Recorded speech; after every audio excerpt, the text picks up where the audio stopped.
И снова здравствуйте, мои уважаемые зрители. На дворе у нас продолжается 25 марта, и второй мой материал будет посвящен сводкам с фронтов. Но основные события сейчас происходят на линии от Курахова до Горловки.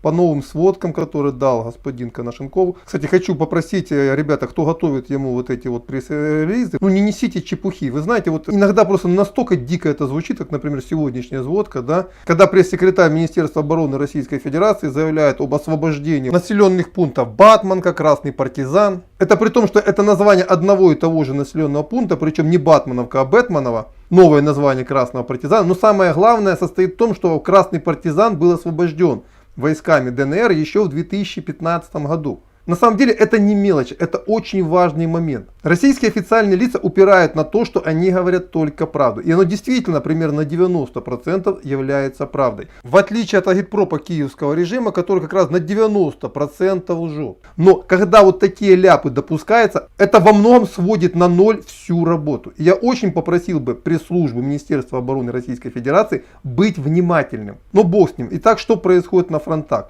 На самом деле продвижение есть, как я говорю, каждый день группировка войск ДНР, ломая оборону ВСУ, продвигается на несколько километров вперед. За истекшие сутки было взято 2 населенных пункта. Троицка и Ставки. Идут бои за Новобахмутовку, Новоселовку вторую и за Каменку. То есть тот прорыв, который был осуществлен несколько дней назад, расширяется по ширине и в глубину. Но основное направление данного удара это в разрез между Нью-Йорком, не тем Нью-Йорком, который в США, а Нью-Йорком, который на Донбассе, и Авдеевкой, прорвать оборону ВСУ, обойдя Авдеевку с севера и взаимодействовать с другими частями народной милиции Донецкой Народной Республики, разгромить Донецко-Авдеевскую группировку ВСУ и отодвинуть линию фронта на расстояние, с которого нельзя будет обстреливать столицу Донецкой Народной Республики, хотя бы из артиллерийских систем. Да, точки У, безусловно, еще достанут, но это уже намного проще, чем то, что сегодня испытывает Донецк, которая с активизацией активных боевых действий, и понятно, что руководство ВСУ понимает, что рано или поздно те артиллерийские системы, которые здесь находятся, они будут однозначно уничтожены, никто их вывозить уже не будет, они расстреливают боезапас, в том числе по мирному городу.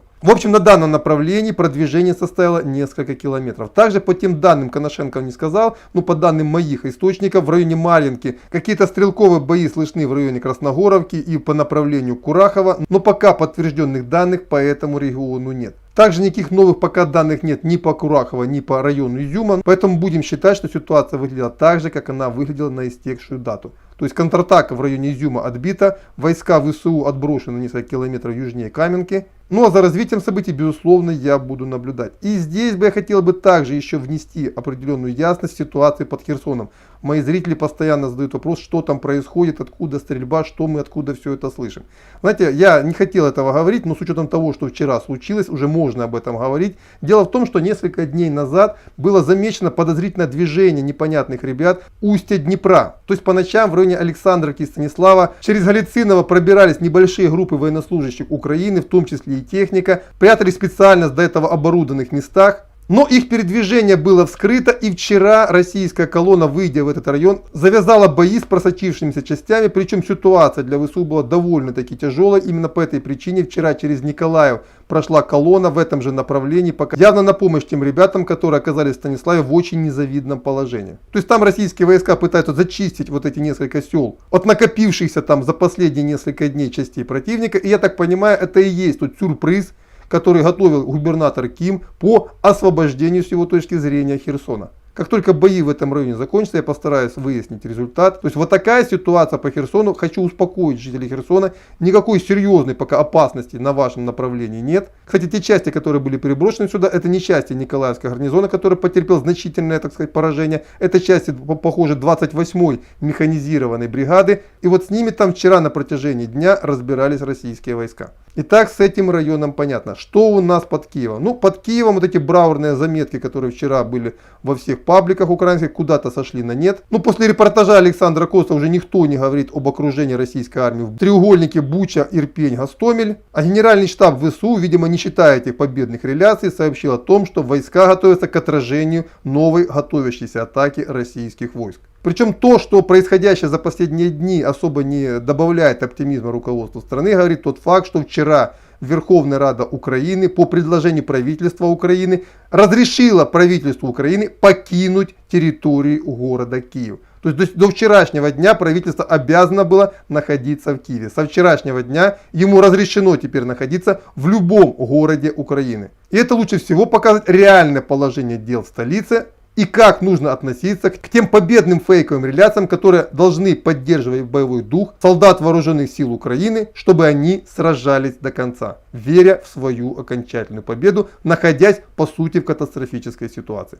Ну и также сегодня по многочисленным просьбам моих уважаемых зрителей, особенно из Харькова, хочу рассказать, что происходит в Харькове. Пока никаких серьезных движений в районе Харькова, передвижений войск, кроме периодических боевых столкновений в районе Дергачей и Малой Рогани, нет. Да, идут обстрелы по выявленным точкам ВСУ в районе города, но это, как говорится, не буду же каждый день писать о том, что вот ударили по этой точке, ударили по этой точке. Мне просто физически времени не хватит это все описывать. Именно по этой причине я пока Харьков и не включаю в боевые сводки. Единственное, что могу сказать, что вчера, мои уважаемые зрители, человек вот провел свое расследование, там был удар по какой-то очереди, он был нанесен из блуждающего миномета, причем небольшого калибра. То есть в Харькове тоже работают вот эти самые блуждающие минометы, поэтому я бы посоветовал жителям города быть очень и очень аккуратными.